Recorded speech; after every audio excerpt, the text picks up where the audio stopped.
Hello, wonderful listeners. Welcome to another episode of She Vets It. I'm Althea, your host, and today we have the pleasure of hosting a phenomenal woman whose journey is nothing short of inspirational.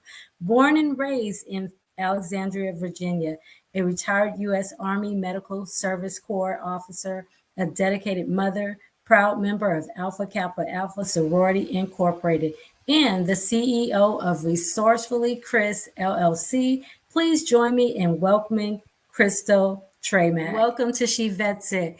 Tell us about yourself, the branch you were in, your military background, what led you to be a first generation college student, and now a CEO of Resourcefully, Criss, LLC.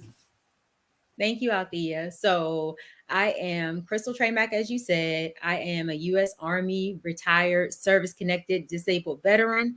I am a first-generation college student. So I actually went to college because, well, I knew I wanted to go to college, but what really got me there was the fact that I discovered a talent that I had with track and field, and I started getting scholarship offers. And so once I got those scholarship offers, I was like, wow, I get to continue to compete at the collegiate level. So yes, I'm going to go to college. So that was really exciting for me. I wanted to initially do something that was going to allow me to continue to work with athletes. So initially I thought maybe sports medicine, but I didn't realize all the school that went along with it. And I found out that most of them are surgeons. They weren't really like working with athletes the way that I wanted to work with athletes. So I was interested in being a doctor, like a medical doctor, and operating on anyone. I wanted to work with athletes. So injuries, sports, just being in shape with sports and things like that. So I transitioned and said I wanted to do physical therapy.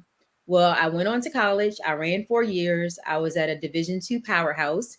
I was on a full track and field scholarship. And when it came time to graduate, I went home and I make the joke that my parents are enablers. They would have let me stay there forever. I'm an only child. They did not make me pay bills or anything like that. And so I was like, you know what? The fastest way out of here is to join the military. And so I started looking at the military. The excitement for me was that I like not having college debt because I didn't have college debt from going on a full scholarship. So I knew I needed additional schooling to go and become a physical therapist, and I didn't want to pay for it. So I was like, well, this is the fastest way out of my parents' house, fastest way to put money in my pocket, a roof over my head, and continue to pay for school should I decide to go further. So I really joined the Army out of boredom. I worked with my aunt at a company. I didn't have a lot. I was so used to my time being taken up by running track and all the requirements that came along with it to go to college, graduate, and then suddenly have that taken away. It was just like, okay, now what do I do? And a lot of my teammates were still competing. So I was like, all right, let me look at the military. Initially, I looked at the Marines, but being from Northern Virginia, right outside of Washington, D.C., them telling me that it would be a 6 months to a year wait to go 20 minutes down the road to become an officer for the Marine Corps, I couldn't understand. So I went and saw the Army recruiter and decided that I would join the Army. So that is how I got here today. Wow. Oh my goodness. Well, thank you for your service. I was just thinking, well, several things came to mind. I remember I had a guest on, and she was telling me from time to time, she usually have days where she's like, man, if my knees weren't bad, I would run 5 miles. And she said sometimes she just have that, oh, I just want to go running. Do you, now that you're out the military, because you're an athlete by nature, do you ever feel like, oh, I want to go out there and hit the track?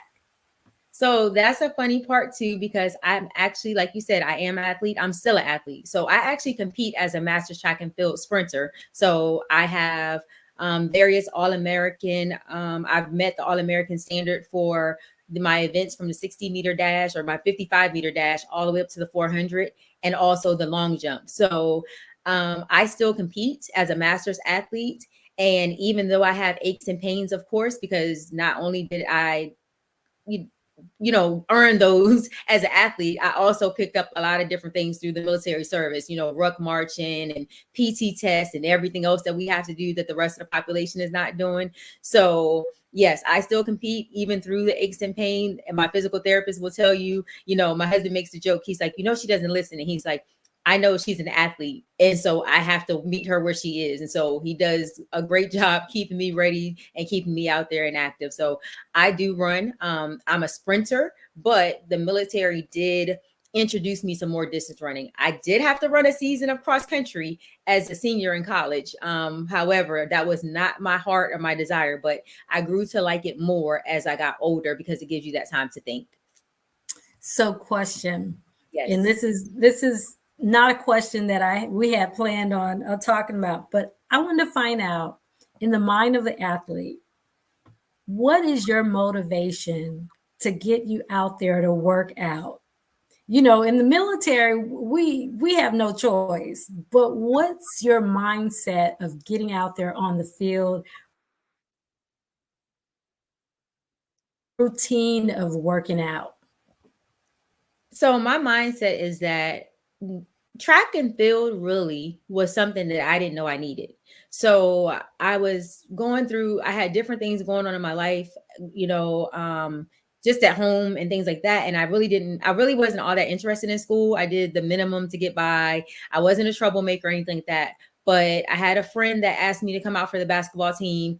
I had no idea. I learned, I would go out and practice with her a little bit. I made the team. And then my plan was to go out for track and then get in better shape or stay in shape until basketball season came back around and go back to basketball. Well, as a freshman, as an outdoor freshman, outdoor season freshman, my high school track and field coach actually was my PE teacher from elementary school. And so he remembered how good I was in field days in elementary school and how I was beating all the girls and most of the boys. So he asked me to come out for track. Again, it was just for me to stay in shape. So I was like, sure, I'll come out. When I went out there, I actually earned my varsity letter as a freshman, my first season out there in track and field. So I was like, I think I found something. I'd like to have that type of environment that gives me a team environment, but also allows me to compete as an individual. And so track and field allowed me to do that. And that's why I got out there and worked out. But while I was out there, I realized that when I would run the 200 specifically, like I love short distances, I love the 100. The 200 is short, but not as short as the one. But when I would run the 200, I would feel so free. And it was like a freedom I never felt before. I didn't have to worry about anything else that was happening around me. And it was just so freeing. And I really loved, and everyone would tell me, I love to watch you like walk people down in the curves and come around and stuff. And I could just feel that. It was like such an exhilarating time. And so that really lit a fire in me. My grades started to get better because I wanted to continue to compete. Again, I went to college, made the dean's list.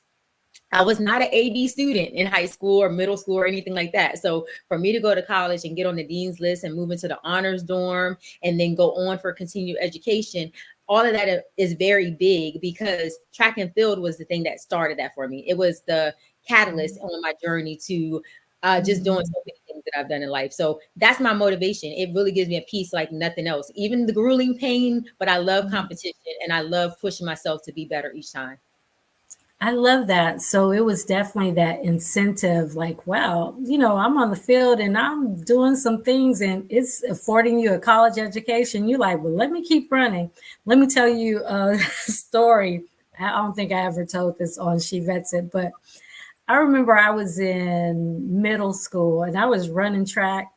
And, you know, I was doing the short, you know, used to the short distance, but I guess our long distance person was absent and they needed me, or some, I don't know what happened, but they needed me to go in long distance, right? You already probably know where I'm going.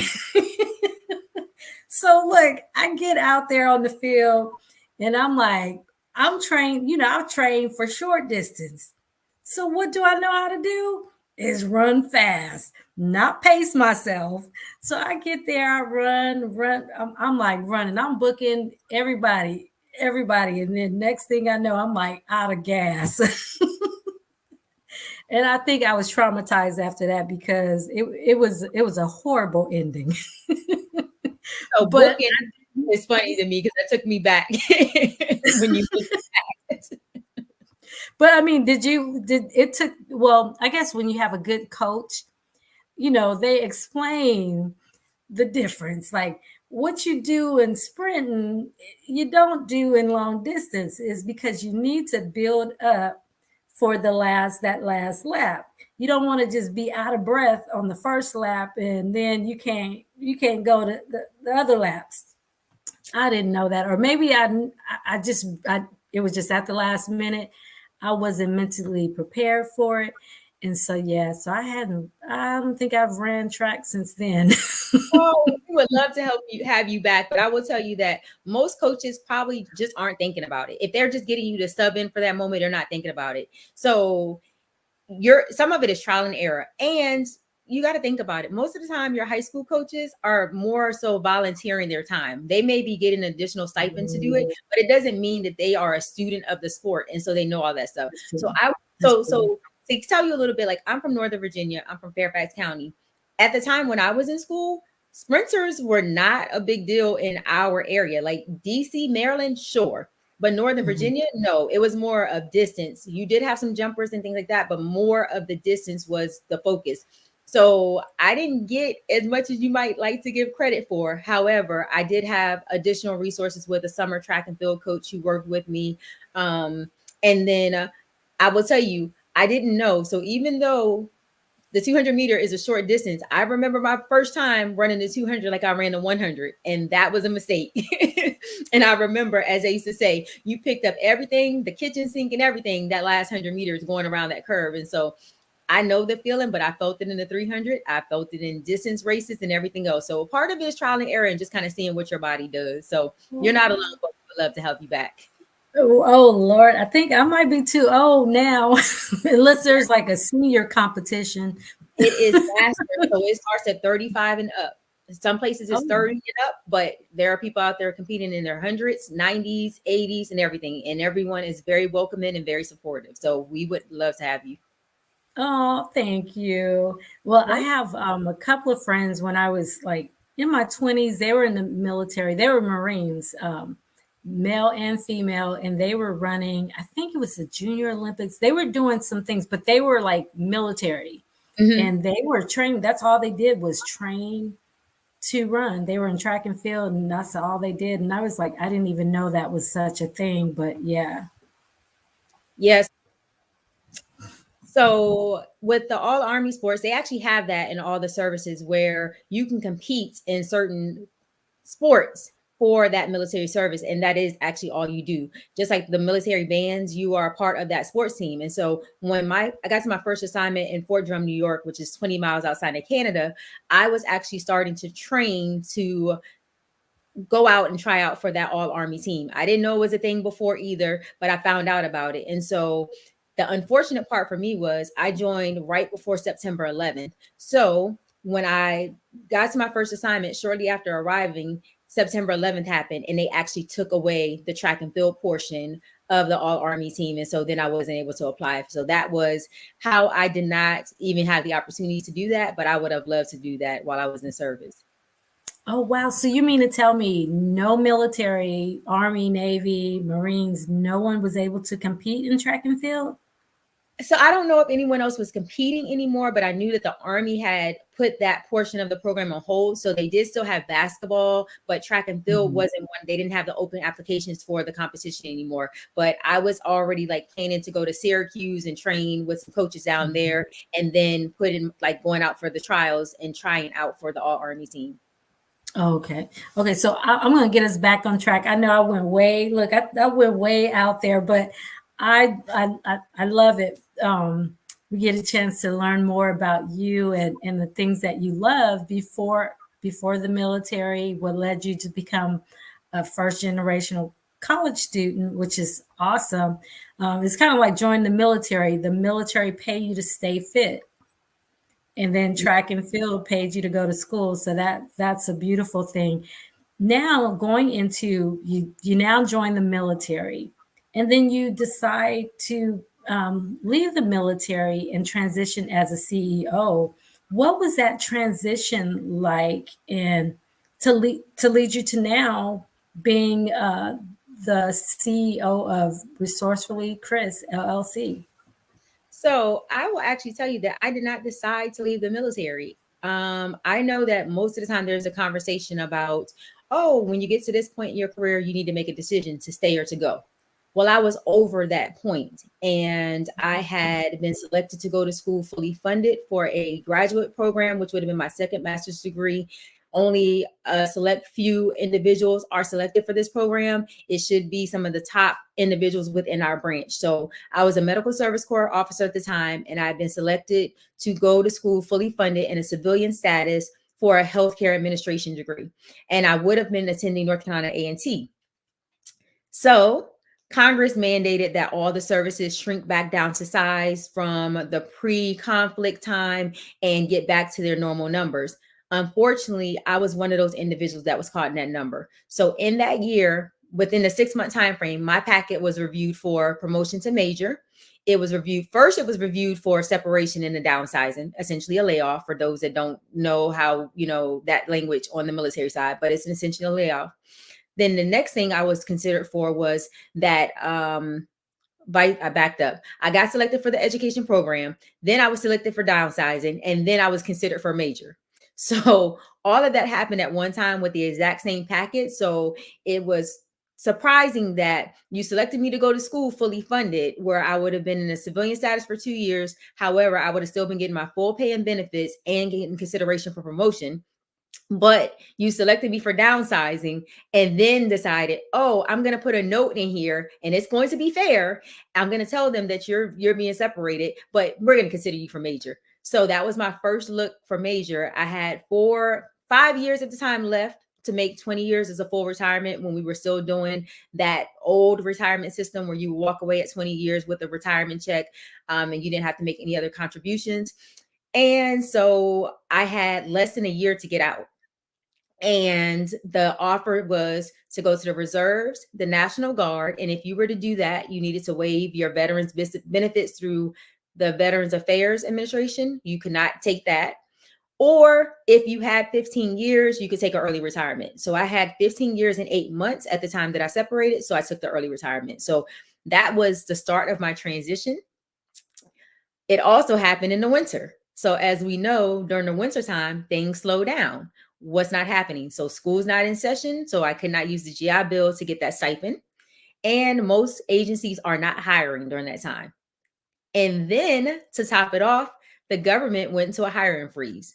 So as you know, many of us veterans are used to saying, oh, we'll either go into the government because that's what we know, or we're going as far away from it as we possibly can.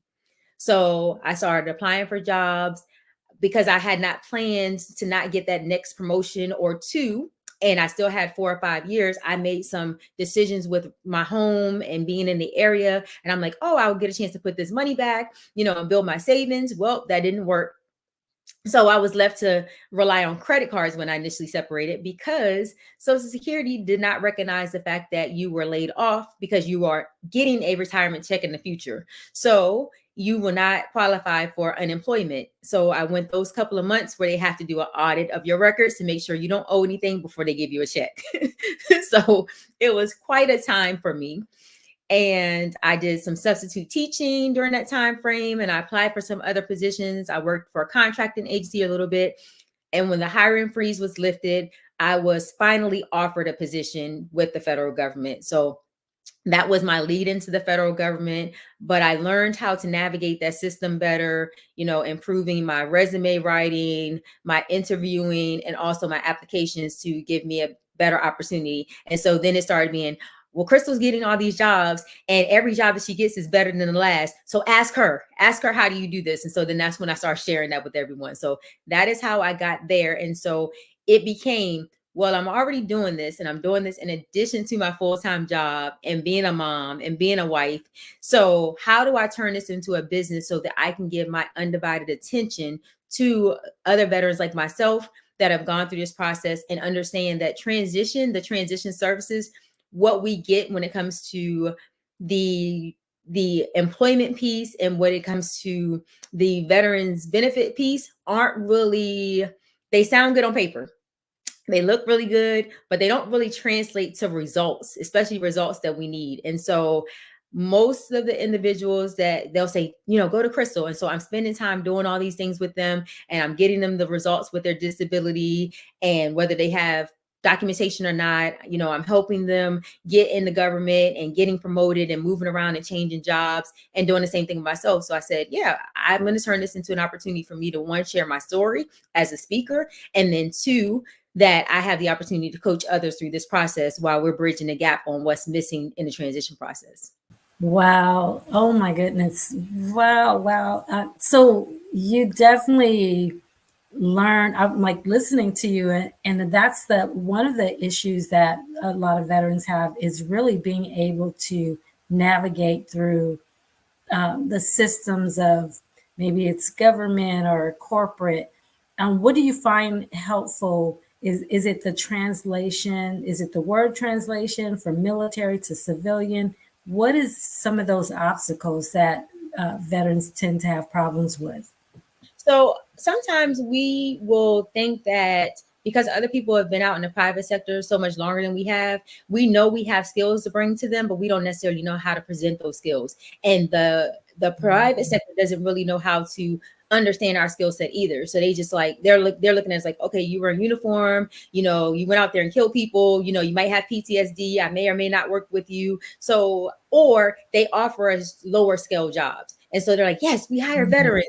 And you get all of that. And then, like, when I retired, one of the offers I got from one of these employment agencies that help veterans is to be a security guard. And I'm like, I have served all this time. I have been in medical administration. I started out as a combat medic, which they sold to me as a healthcare specialist. And then I became a medical service corps officer doing human resources and patient administration. So what about me says that I need to be a security guard working? So, So, yes. well, the good thing now is that you can, there's different apps and ways that you can translate, translate the wording. Because really, at the end of the day, when those systems are checking or scanning through those resumes, they're looking for those keywords. And if you don't have those keywords, and it's not people that are selecting you, it's first the system, the computer system that is scanning those words. And if you're not even meeting the bare minimum of words that they capture, you're not even being considered. So it's definitely important to be able to translate those words so that you can get an interview. But then, like you were saying, you have to understand what you bring to the table. And so Yes. that could be like, yes, I did health administration. And like you said, you kind of have to understand what that role is in the military. What is a similar role outside? Health administration is not a security guard. Just, but like you said, but people have misconceptions and they assume that veterans just, we just shoot and kill. Yes. However, we have a job. And Yes. like I always try to explain to civilians, in in the military, it's like civilian world. Everything that's in the civilian world is in the military. You got the lawyers, the doctors, a veterinarian. You have oh my gosh, there's anything you can think. HR. You have anything. You have the church, the chapel. Anything you can think of is on base. And you have mechanics. You have pilots. You have anything you can think of, any occupation you can possibly, a radiologist, it's in the military. But a lot of times people just are stuck with us going to war and from things that they see on TV. Absolutely. And another thing, when you were talking about what are things, one of the easiest things, the lowest hanging fruit is that we like to say we, because that's how we were taught. Oh, we did this and we accomplished this. When you are going into those environments and we're out here in the private sector, it's I. And so That's true. we don't take ownership because we're so used to everything as a team. But on the That's outside, they want to know, what do you do? So it's an I. So true. that's one of the lowest hanging fruit things that can be done when you're getting into the interview part. And even when you're writing out your resume, the information that you're using, you want to make it to where it's about you and not about your team. Mm-hmm. Or you can say you're a team player. You have Yes. people skills, you're a team player, which means I work well with others. Yes. and Yes. and that's a benefit because not everyone play well, but when you're in the military, there's a lot of personalities you may not like, but because you're in the military, you adjust and you make it happen. You learn Absolutely. to be adaptable and flexible because the military don't care about you don't like that person because they have an accent or this, and you're able to become friends with people from all over the world, people you would never been friends with if you weren't in the military, because you have, or you'll be able to hang out. I have people that I've met over the years that were younger, and they were from a different part of the country that I've never met in my life. People I never met in my life, but then we're like family. Like I consider them like my brother and sister. And so that is the benefits of being in the military. Absolutely. Yes. Yeah, like you said, just getting exposed to so many different people and so many different things. And you mentioned another thing that was a part of it as well. Thinking about the things you bring to the table, when there are things that you do that it doesn't necessarily correlate to the job title, but there are just skill sets that we learn as veterans, where we learn to lead, we learn to manage, we learn to be adaptable, as you mentioned, we learn to come up with solutions and identify opportunities. And those are the things that if we speak more to, or you speak more to when you're out there looking for those positions, that's going to help you with more opportunities. And so, yes, you want to be a greater communicator, you want to be a team player, you also want to acknowledge, you have to acknowledge your own wins. And it's not always, because they're looking, if I don't have you as a team and that's all you're talking to me about, now what do? Because what if my team that is on board is not as exceptional as the team that you've been with in the past? Now what? Or am I going to get what I need to get out of you, or are you only rising to the team that you're working with? And tell us about your organization and what you're doing now. Yes, so I am a speaker, and I share again my story of resilience and the things that I've overcome with my military service, because as you know, it's not always friendly to the environment, whether you're in or outside the military. It's not always friendly to women, it's not always friendly to women of color. So I definitely have overcome some challenges, and some of them are blatant in your face, this is what it is, and some of the things are a little more like, is that what I thought I heard? Or am I, let me ask someone else a question about that. So you see those things, just like me being separated with the early retirement. There were individuals that had UCMJ in their records, and I never had any derogatory history, that were able to stay in, but they didn't look like me. They didn't look like me in race or gender. They were allowed to stay in, get promoted, and complete a 20+ year retirement, and even go back to some of the areas that they were the offender in. So just knowing that you have to continue to keep going. It always does not look the way that you want it to look. You have to be courageous and stand up and speak out on things. And so I needed to get out there and be that voice. I needed to share with others. I needed to, let people know that they're not alone. And I also needed to get the information out there. So that led me to speaking and sharing my story, and just the challenges that I had and the successes that I've had from, college on, from pre-college, even through the military, and even on the other side of the military. And as I mentioned, everyone always come in saying to say, oh, ask Crystal, she knows how to help you get your rating, because she has her 100% total and permanent, she's she made GS 14 and all these things that people said you couldn't do, or she helped me get to GS 12, or whatever, change career fields. And so getting into the coaching space, I was already doing it, because that's what we do anyway in the military. We are leading, coaching, supervising. I would have service members come into me asking me they're so used to me, I love my red pen. So especially if they have my name on it, I'm going to give my red pen and give you some feedback. So it was to the point where if they wanted to go on and become commissioned officers or become warrant officers, or they wanted to go to special schoolings, or they were taking classes, they would say, ma'am, do you mind looking at this for me? And I still have connections with them today, a lot of them. So that is what led me into this arena of being a speaker, a coach, and an author. And so that author allows me to get my voice out there as well, where other people may not have had access to me otherwise. So I have some of my friends or coach clients and things like that say things like, everyone doesn't have a Crystal, and I realize that. And so this gives me the opportunities to get out there and get in front of more people, because sometimes it takes someone that looks like you to make you feel like, wow, I can do it. And I don't have to listen what everyone else is saying, because I heard all the stuff about, oh, you can only go in at this grade into the government or make this amount of money because of what you did in the military. And that couldn't be further from the truth. It's about what skills you have and how you present yourself and how you strategize to move from one position to the next. So it's needed. So that's how I got here, and that's the importance of it. So you had shared that, being in the Army, you naturally coach and speak. What are some lessons that you've learned from your career, and how you apply them to elevate others in their careers and lives?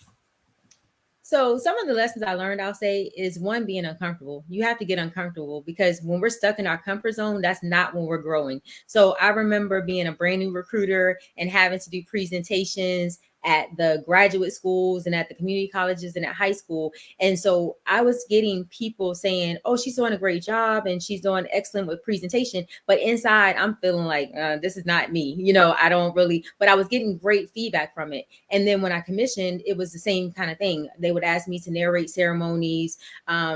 I was asked to do retirements even after I transitioned from the service. And so I'm like, okay, maybe there's something to this speaking thing, because I was a little girl that they would write on my report card, she's talkative. Well, we let society say that. When they say talkative, they mean it in a negative way. But oh, so I have company. But Look, we're people person. We're a people person. right. So when they say it on this side, then it's like, oh, but there's a reason why I'm talking, and there's something I have to say, and I want to make sure that people have to hear that. So get uncomfortable. Don't you? If you're comfortable, you are not growing, and you will miss so many opportunities there. The other part is, be mindful of who you're tuning your ear into, because the naysayers aren't where you want to tune your ear. You want to tune your ear into people that are going to help you go forward. And so those individuals that were telling me, oh, you can only do this and you can't move around, you can't do this, those aren't the ones you need to listen to. I figured out how to navigate some stuff, and so I applied it. One of the greatest things is, when I was a recruiter, I learned the skill of research. And that's where the Resourcefully Criss comes from, because I can tell you that has run so deep that I've like really used it in my personal life. I've used it with my family, my friends, my clients, in a professional setting and in a personal setting. And it really makes a difference. So people will say, how do you know all this stuff? And how do you find all this stuff? They really taught us how to research in recruiting, so that when we were putting people in the military, we knew what we're looking for and how we're supporting stuff. And that has navigated me into certain positions with the federal government. It has opened up opportunities outside of that. So think about the things that you're doing and take advantage of, okay, what am I doing well and what do I enjoy? So I'm the person that once I start pulling on the thread, I'm going to keep on pulling. And so many other things are coming out with it. I'm like, wow, I didn't know this, and I need to know more about this. And so I just keep building from there. So go out of your comfort zone, seek out the things that people are complimenting you on, and try something new. Listen to the positive people that are telling you, hey, have you thought about this, or have you looked at this, and check it out. Don't just blow it off. So that's what I say about the lessons that I learned. And yes, I apply them. I absolutely do. And I apply them to others. So I tell them the same thing. Yes, I know this person is telling you that, you can't move from a GS7 to a GS12, and let me show you how you can do it. And then they do it and they're successful in it, and they're like, okay, wow. But even people in these professions that have been there for so many years, that's why they are where they are, and you're going where you're going. Or hearing the people say, oh, I hear that you're taking so many interviews, but you're not getting any offers. But all the while, we're having a conversation and they're getting plenty of offers and we're accepting them, but we're strategizing what's the best opportunity for us to go into this new setting. How do we get the most out of it? How do we get into the environment that we want to be in? So I definitely use it, and I definitely say, try something, get out of your comfort zone, and just keep growing, because that's important. I love that. Next question is, recently I had Kappa Epsilon Psi sorority, military sorority on, and it was like a group of four veterans that came on and shared their story about community and sisterhood. Now I, heard that you are AKA, and so you are part of a sorority yourself. And so how has sisterhood and community involvement impacted your journey? So I will say again, so like you mentioned, I being a woman of Alpha Kappa Alpha Sorority Incorporated, when I was in Korea, that was like a huge part of my time in Korea. It really helped with the transition because I went on a hardship tour where I was not with my family. My family stayed in North Carolina and I was there for a year. So we were between what I was doing in church, singing in the choir, and what I was doing with my sorority, my supervisor would always say, I would invite you over, but I do have church or your sorority. And I'm like, you're absolutely right. I do. So being a part of doing something that's giving back. So even when singing with the choir in the military, I also sung with our local national choir, the Korean choir, off the installation. And we would actually go out as a part of my sorority and serve the homeless population and help in the elderly homes and do things there. So it gives you that sense of, you already have it, the sense of service, because you know we have that anyway as military and as veterans, but it gives you that opportunity to continue to be connected and pour in and let people be connected to some things they wouldn't otherwise be connected to. So it absolutely has helped. It's helped me navigate through the military and even outside of the military, because once you're in the military, you get so used to, this is what I do and this is what I know. You show up to your next assignment and they're already welcoming you in. Someone is going to show you around. But when you become a civilian and you transition, it's not like that. If you don't intentionally get out there and get involved, it's so easy to, if you have a job, go to work and come home, or go to school and come home and not really interact with anyone else. And you're missing so much other stuff around you. So being a part of my sorority keeps me engaged in and out of service. It keeps me connected to others and hearing what else is happening in the world. So they are consistent for me because I don't have siblings either. So that's my extended family, and they're anywhere in the world that I go. So that is a wonderful thing. It's awesome. Like the first of the year, our flight, our flight attendant was one of my sorority sisters. So it was cool to see that. I'm like, wow, this is a great way to start the first of the year off. And so it's the first day of the year and the first flight of the year. And my sorority sister is one of the flight attendants. So Oh, I, wow. yeah, it was great. It was a nice feeling. So to have that sense Mhm. of service, that is what we do, service to all mankind. It, helping young people, sharing the story, so that helps them transition from high school into college or into the professional setting, whatever it is they want to do. We're just staying connected and filling the gap where there's opportunity. Wow, I love that. And when you talk about sisterhood and that camaraderie, just your sister, your soror, that's a flight attendant. It's kind of the same feeling when you run into another veteran. It's Yeah. like, oh, you were in the military? Oh my God, I was in the military. And it's like that instant camaraderie, although you don't know each other, but it's like that's instant sisterhood.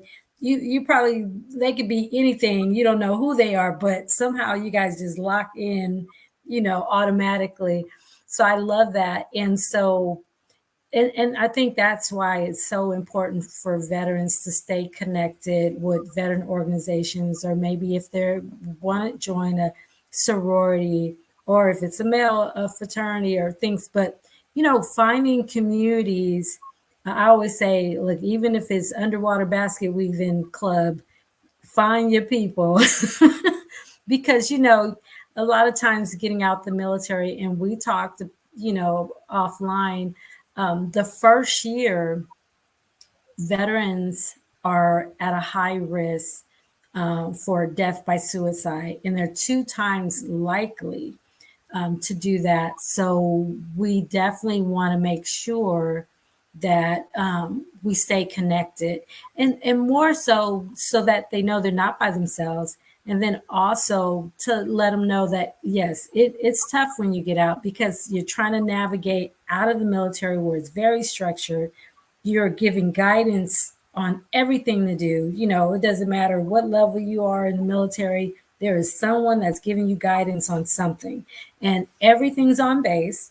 I be at, sometimes you be in the office and they're like, hey, you're showing yellow on dental. You need to go and get your dental done, or you need to, hey, you're showing red on your physical. You need to go get your physical. There's always something, someone guiding you on taking care of your body, Yes. everything. Yes.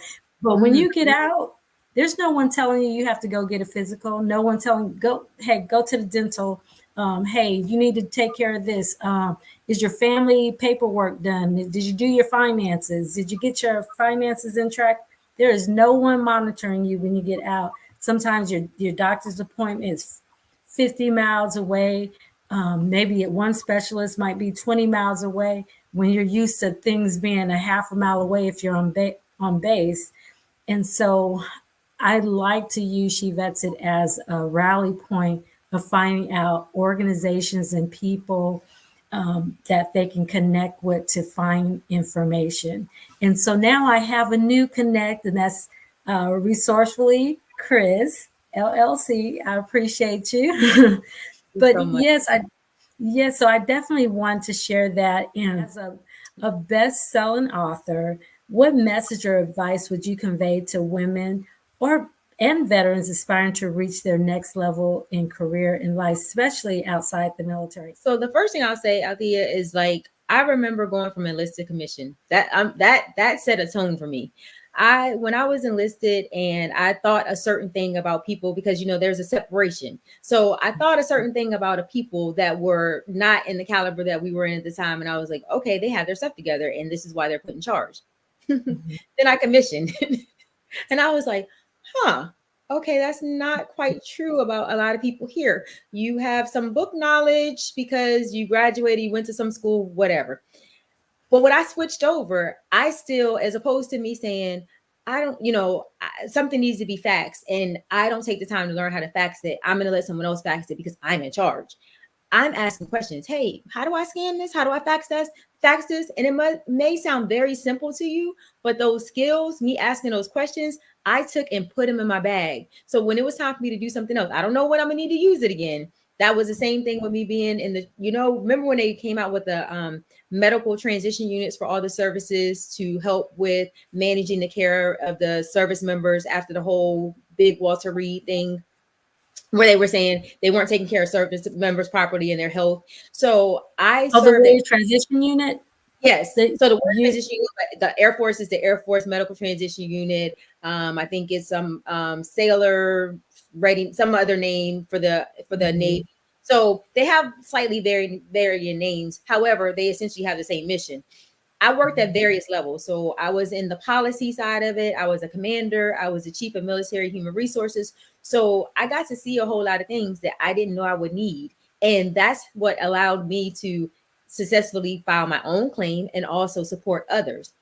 So it's really about knowing that there are opportunities that you're faced with on a regular basis that you get exposed to on a regular basis. And if you're not taking advantage of those opportunities, then you'll miss out. And so the skills that you can learn naturally just by being connected to other people or being in the presence of other people or other things, you will miss out on those. So take advantage of those and put those in your bag so that when you're going out and getting connected to these opportunities or creating your own opportunities, you have something to show.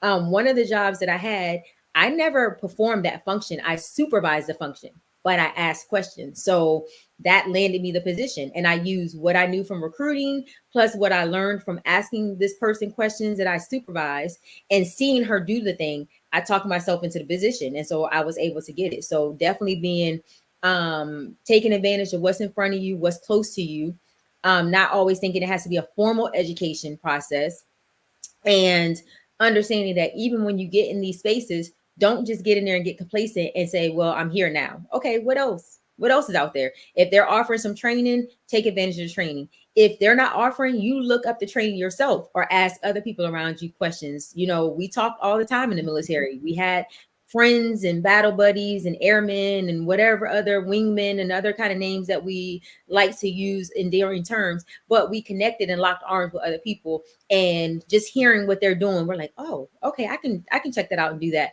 But I realized they weren't, I'm like, oh, I got this. I know how to do this stuff on this side. So let me not shortchange myself by not doing what I need to do to get there. So I applied the same thing on the civilian side. I love that. So, how do you balance your role as a dedicated mother, successful professional, and advocate for empowerment? So my son is pretty aware. Like he knows we have conversations because I'm talking to him through his journey. He is a college sophomore. And so he is very familiar. We have conversations to help him grow. And he can even tell you like some of the conversations that I'm having with some adults. And he's like, okay, this just makes sense. They should do X, Y, and Z. So he can probably have the conversations better than I can, or just as well as I can, with some of the people that I've been able to assist on his journey because he's familiar. So we make time for each other. I was during COVID, I was able to get him to start lifting weights with me because he would avoid me before and actually show up on the track with me a little bit. So that made my day. And even when he came to me and finally said he would go out and run a little bit of distance, so I'm still holding out that he'll come and either jump on the track and do a race, or he will run a 5K or something with me. We will see. But I'm taking the baby steps. So he's like hooked now and loves going into the gym. So I get text messages all the time, like, this is my personal record. Like, hey, I PR'd, this was my max. And I'm like, yeah, you got it. So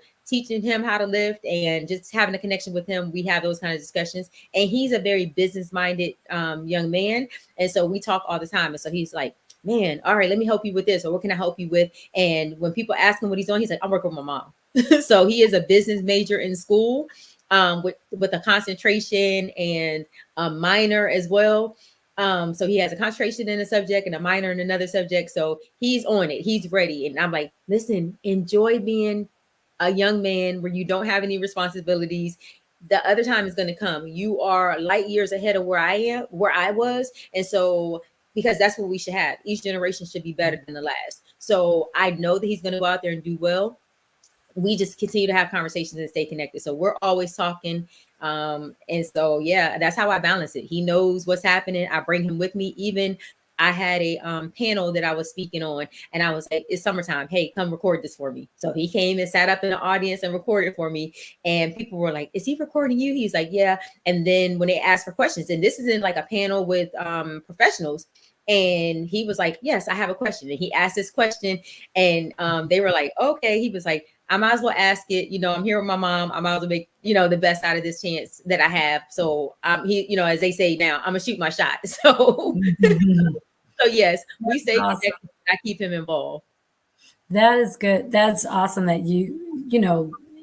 merging him into the things that you're doing and getting him to understand what you do and how it's helping to transform someone else's life. I love that.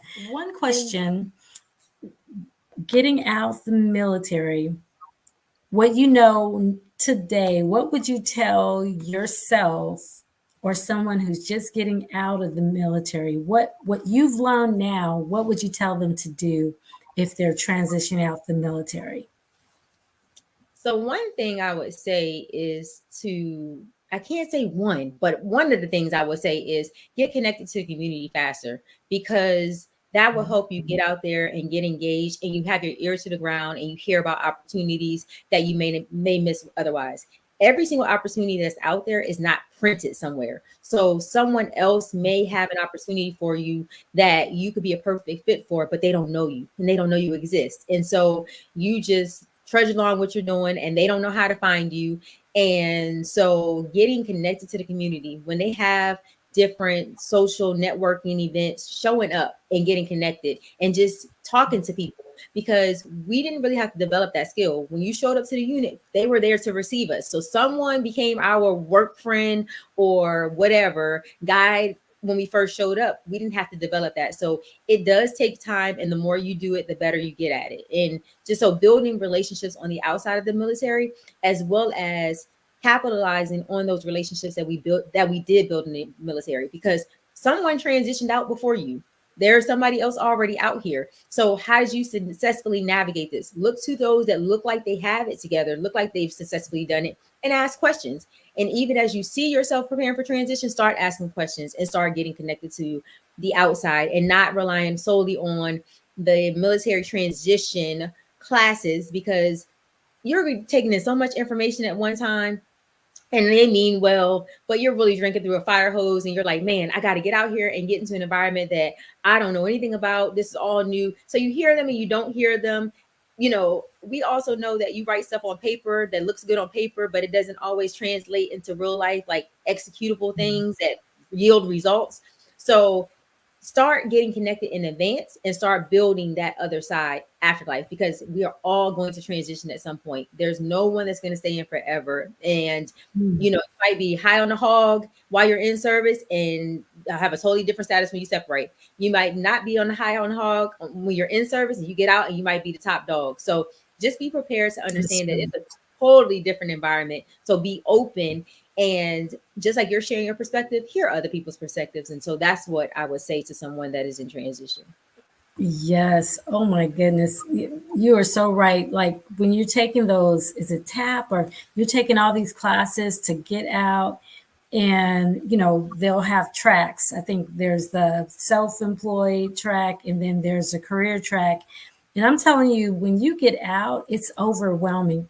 Like you said, they mean well. And I hear people say, oh, they don't prepare you to get out. No, they prepare you today. Maybe probably not 1970s, but in 2024, you get enough information to get out, depending on how you get out. Now, if you get out because you got in trouble and it's a rapid getting out, it's a little different transition. But if you're retiring and you're going through that track, you have opportunities to do your resume and things like that. But it's just overwhelming because even when you get this information, there's so much going on in your life at that time. You got to think about moving. You got to out process. You got to make sure you get all your gear and turn that in and this, and there's just so much stuff that you're trying to manage. Then you have to think about, okay, well, I'm not originally from here. I got to go back to my home state, which is I'm not in Mississippi anymore. I'm going back to New York. And so now you got to find a place where you're going to live. And now you got to figure out, well, am I going to have money for rent or a mortgage?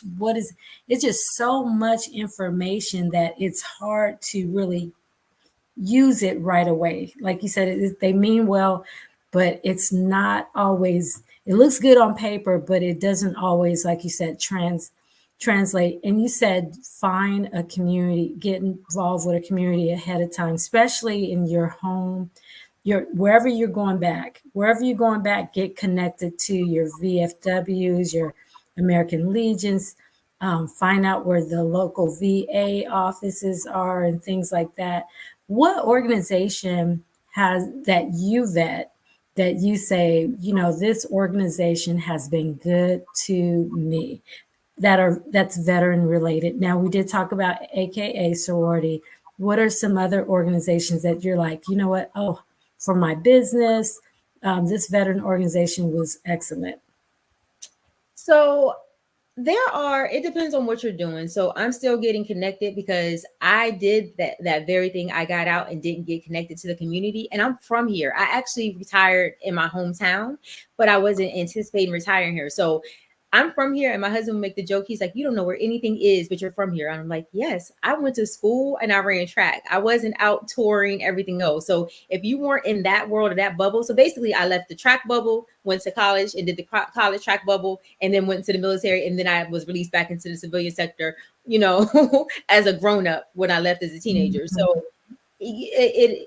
I will say there are so many things. Locally, we have some veteran resources that recently popped up. Like one of them is the Veterans Growing America, Veterans Yeah, Growing Across yeah. America. So Mhm. that I have gone to a few of their networking events and I really enjoy it. They do karaoke on the weekend, then they alternate. It might not be karaoke this day. It may be open mic night for your comedians. So that we have some military comedians that do clean comedy. But it's an opportunity to get in their network and find out what people are doing, what resources are out there. So he brings in resources from outside in the community to support veterans. And then also entrepreneurs are there. You can talk to other people, whether you're thinking about it, whether you've been in business for a long time, whether you are working another job and an entrepreneur. So I will say that's one of the resources that I plugged into when it comes to the veteran community. But you'd be surprised. Everything doesn't have a veteran title, but you will still find your people. I Mhm. actually went to a church and I was sitting down just having a coffee, and one of the ladies kind of joked with me and she said, okay, so when are you joining? What are you waiting for? She's like, why are you dating us? And I'm like, huh? She's like, are you dating us? We're not gonna cheat on you. And I'm like, okay. But when she made that introduction, she's a retired Marine, so we know each other. And so it was an instant connection. I'm like, okay. And then I met someone else that was, a veteran. And so we're out there. So even if it's your spiritual community, find out what that is. There's some veterans in there because that's part of those resiliency, the different areas, that holistic care for ourselves, your spiritual life, your financial life, your health and wellness life. So you have to touch all of those different areas. So yeah, I haven't plugged into all the other organizations, but they're out there, and you definitely can find a home by going and visiting and seeing what they're doing and getting plugged in that way. So that worked for me. I love it. So where can we find you if we want to connect with, if anyone want to connect with you? So I can be found at Crystal She Speaks across all social media platforms. So that's IG, that's Facebook, YouTube, TikTok. I'm there. There's even another app called Clapper. I'm there. You can find me. So Crystal She Speaks across all social media platforms, and I will be happy to connect with you all. I'm on LinkedIn as Crystal Tramack. So you can find me there as well. And I would love to be connected and share just the opportunity to your next level career and your next level life. Awesome. Well, it's been such a pleasure hearing your story and your journey. And I might visit a track. I'm not sure if I'm going to run on it, but I may look out there in the horizon and be like, what would it be like if I decide to run? Come on, come on. I'll even coach you from a distance. Let's go. So I would. Right. I might have to, I need some encouragement. I might have to jump on a live and have somebody like, hey, I need a couple of people to join me on this track today virtually. I need some. Now I probably am not in the best running condition. I am definitely not Army strong and running right now. But The I best could definitely, is to do it. right. But I could probably get out there and walk a little. I definitely need to. So, but it's been such a pleasure and love to have you back to find out what you're doing later and how we can support you. So I do appreciate you and appreciate your time on Thank She Vets It. Thank you so much for having me. You're so welcome. As we wrap up this captivating episode, a heartfelt thank you to Crystal Tramack for sharing her incredible journey and insights. To our listeners, remember to subscribe, rate, and leave a review if you found this episode uplifting. Your support helps us continue bringing you these empowering stories. Until next time, stay inspired, stay connected, and stay empowered with She Vets It.